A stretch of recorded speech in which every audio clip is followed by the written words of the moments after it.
Oh, man, I said we weren't going to be a good team. Well, not as good as we were last year. I don't know about that. We lost the Cavalier, all right, and Stewart. But we replaced the Cavalier with Patrick Kane because we have plenty of centers. And we replaced Stewart with Beaulieu, all right? Maybe not the greatest defensive defenseman, but another offensive defenseman.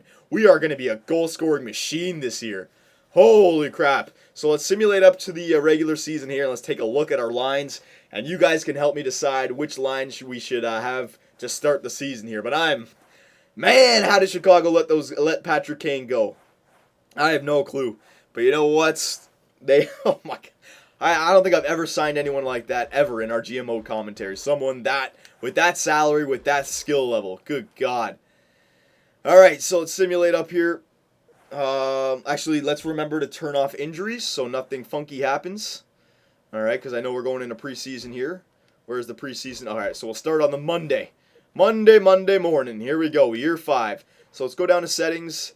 Let's turn off the injuries just so we don't forget them and have Patrick Kane get injured in preseason games for 5 months or something like that. That would really suck. So injuries are off, boys. So let's go to roster moves. Let's bring up the NHLers that I want, and let's see what the lines look like, okay? Oh, here we go. Roster moves. Absolutely. Okay, so goaltenders. We've got Bernie Mac and Lindbeck in the cage. Absolutely. That's our starter and our backup.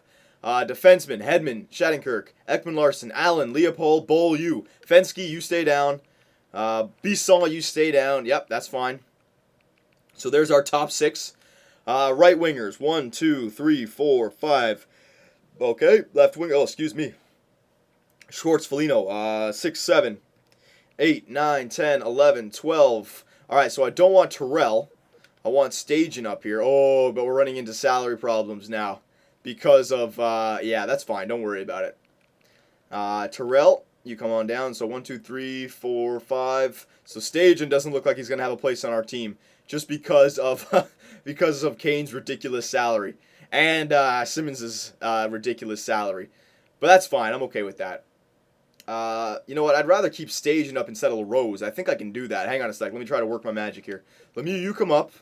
LaRose, you go down. Stajan, can you come up now? No, it still can't.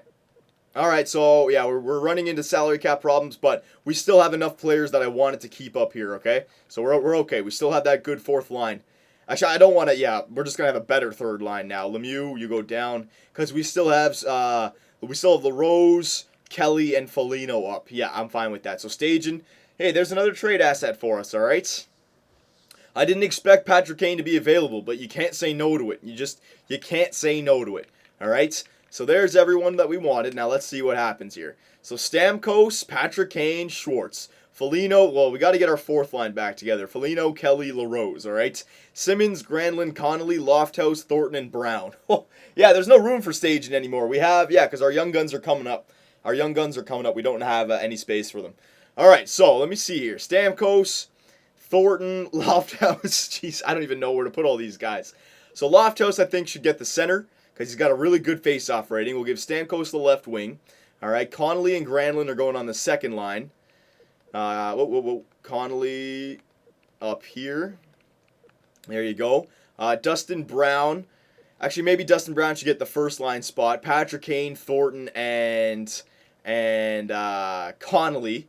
Maybe. All right. I don't know yet. Or maybe it should be Simmons, Thornton, and Kane. You know, get the nice sniper, playmaker, power forward combination, sniper, playmaker, two-way forward combination, and then playmaker, playmaker, sniper combination. All right.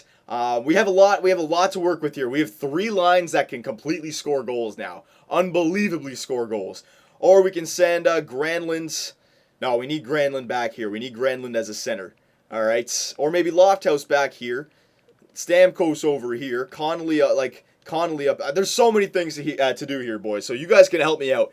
How should we arrange these top 3 lines? Our 4th line is definitely going to be LaRose, Kelly, and Foligno. But now we have Patrick Kane, who's going to be a part of our team for 1 year. 1 year, that's it, just 1 year. So where should we put him? All right, try to arrange these 3 lines the best way you can. Defensively, there's not going to be too much thought process here. It's going to be Hedman and Ekman Larson, the 2 super Swedes. Beaulieu and Shattenkirk. All right, so 2 offensive defensemen on the first 2 lines, and then Allen and Leopold are our 2 studs back here in the 3rd. And our power play, Beaulieu, my God, we are a special teams team this year. God, man, we are a stud of a team. So there's so much to think about here, boys. I'm going to leave it to you. I mean, there'd be plenty of combinations of lines that we can make. Should we just stack up the first line? Should we make it the same like last year where we roll all 3 lines? Should we put the rookies like Connolly, Granlund, and Lofthouse back here, or Schwartz back here, so that they just hold down the third line for us, and then next year they move up? All right, because we have plenty of players that can play in the first 2 lines now. Basically, all of our players, all 9 of these players can play on the first 2 lines. So let me know, boys, how should we arrange these lines? I'm thinking Stamkos and Kane should be on separate lines, all right, because they're both 90s, spread them out a little bit.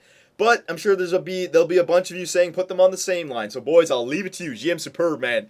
We got a good problem here. We have too many good players. It's a good problem, boys. It's a good problem. So help us out. What should we do? And before we quit, hang on a sec. Let me just see. I want to see what Patrick Kane's trade value is. I think it's all the way up there. We're going to get a shitload back for him back when we trade him away at the trade deadline, man. We're going to get so much back for Patrick Kane. Look at this. Hang on.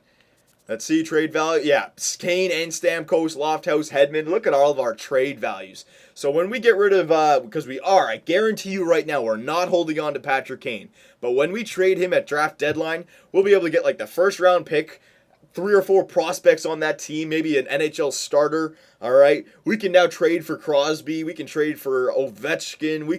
We have a lot we can work with here with Patrick Kane's trade value. But remember, it's not till next year's draft deadline, so don't come up with trades yet because we'll have to look at the NHL again next year. But for this year, what should we do about the lines? Because if we look at our team, our coaching reports.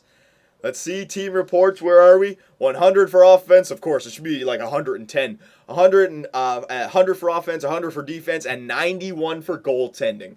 Best team we've ever had out there. I mean, I said we weren't going to be as good as we were last year. I take that back. We are better. Insert Patrick Kane. We are better. So help me out, boys. What should we do?